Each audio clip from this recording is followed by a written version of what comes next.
ဒီဗီဒီယိုထဲမှာကကျွန်တော်တို့ freelancer တွေ SME လုပ်ငန်းရှင်တွေ business owner တွေအတွက်ကျွန်တော်တို့အသုံးဝင်မဲ့ AI tool တွေကိုကျွန်တော်ပြောပြပေးသွားမှာဖြစ်ပါတယ်ပထမအဆုံး tool တစ်ခုအနေနဲ့ဆိုလို့ချင်းကြတော့ကျွန်တော်တို့ရွေးချယ်ရမှာ ChatGPT နဲ့ Cloud ဖြစ်ပါတယ်အဲ့လိုမှမဟုတ်ဘူးကိုက ChatGPT နဲ့ Cloud ကိုမသုံးချင်ဘူး ChatGPT ကြတော့မြန်မာပြည်အတွက်အဆင်ပြေတယ် Cloud ကြတော့ကျွန်တော်တို့မြန်မာပြည်အတွက်ဆိုလို့ချင်း VPN ကျော်ရတယ်အဲ့လိုမှမဟုတ်ဘူးဆိုလို့ချင်းတော့ကျွန်တော်တို့က Gemini ကိုအသုံးပြုလို့ရတယ်ဒီကောင်တွေကဘာအတွက်အသုံးဝင်တာလဲဆိုလို့ချင်းကျွန်တော်တို့က social media မှာ copywriting content writing ရေးတဲ့ကိစ္စတွေမှာကျွန်တော်တို့ကအရင်အသုံးဝင်ပါတယ်အကယ်၍ကိုကစာအုပ်တွေဘာတွေထုတ်ချင်တယ်ဆိုလို့ချင်းလည်းကျွန်တော်တို့က cloud ကိုအသုံးပြုလို့ရတယ်ဒါကကျွန်တော်တို့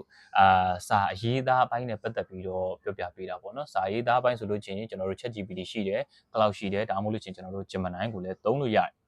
နောက်ထပ် tool တစ်ခုလို့ပြောပါဆိုလို့ချင်းတော့ကျွန်တော်တို့ Canva AI ပါ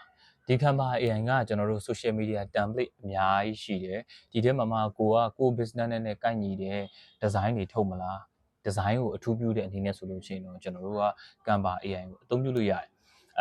အရှိကကျွန်တော်တို့ပြောသွားတဲ့ tool တွေထဲမှာလည်းကိုကျွမ်းကျင်တယ်လို့မျိုးထုတ်လို့ရတယ်ဥပမာကျွန်တော်တို့က Gemini ပဲဖြစ်ဖြစ် ChatGPT ပဲဖြစ်ဖြစ် Custom GPT တွေ Custom Gem တွေတိစောက်ပြီးတော့ကျွန်တော်ရဲ့ social media design တွေကိုကျွန်တော်တို့ထုတ်တာမျိုးလည်းလုပ်လို့ရတယ်ကျွန်တော်ရဲ့ဒီအရှိဗီဒီယိုထဲမှာဆိုလို့ချင်းကျွန်တော်တို့ custom gem နဲ့ကျွန်တော်တို့ social media design မြန်မာစာမှန်အောင်ထုတ်ပုံထုတ်နည်းတွေကိုလည်းကျွန်တော်တို့ရှင်းပြထားပေးပါတယ်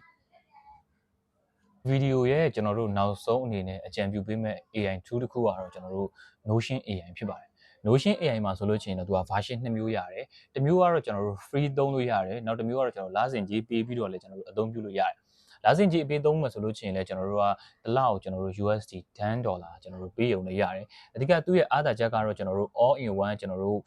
word speed လုပ်လို့ရတယ်ပြောချင်တာကျွန်တော်တို့ team member တွေနဲ့ collaboration လုပ်ပြီးတော့ဒီဟာကိုသွားလို့ရတယ်နောက်တစ်ခုကျတော့ကျွန်တော်တို့ AI နဲ့ကျွန်တော် note တွေကိုကျွန်တော်တို့အချင်းချင်းလုပ်လို့ရတယ် team တွေနဲ့ collaboration လုပ်လို့ရတယ်ဘာလို့ချင်း database ကိုကျွန်တော်တို့ document တစ်ခုထဲမှာပဲပေါင်းပြီးတော့သွားလို့ရတယ်အခြားသောကျွန်တော်တို့ဒီNotion AI နဲ့ထူးခြားချက်တွေကတော့ကိုယ်တိုင်အသုံးပြုလို့ချင်တော့ပို့ပြီးတော့အကျုံးဝင်တယ်လက်ရှိကျွန်တော်ကိုယ်တိုင်အသုံးပြုနေတဲ့ AI တွေကဘာတွေလဲဆိုတဲ့ဟာကိုလည်းဆက်ပြီးတော့ပြောပြပေးပါမယ်လက်ရှိကျွန်တော်အနေနဲ့ကျွန်တော်အသုံးပြုနေတဲ့ AI တွေကတော့ကျွန်တော်ကတော့ Gemini ကိုလက်ရှိအထူးပြုသုံးနေတယ်second အနေနဲ့ဆိုလို့ချင်းတော့ကျွန်တော်ကတော့ Cloud ကိုသုံးတယ်နောက်တစ်ခုကတော့ကျွန်တော် Vibe Code အနေနဲ့ဆိုလို့ချင်းကြတော့ Laravel ကိုသုံးတာများတယ်ဥပမာနောက်တစ်ခုကကျွန်တော်တို့ Google AI Story ကိုလည်းသုံးတယ် Google AI Story ကနေပြီးတော့ကျွန်တော်ထုတ်လိုက်တဲ့ system base တွေကိုကျွန်တော်က Laravel မှာကျွန်တော် project ကိုကျွန်တော်ဒီ public အသုံးပြုလို့ရအောင်လို့သုံးတယ်ပေါ့နော်ကျေးဇူးတင်ပါတယ်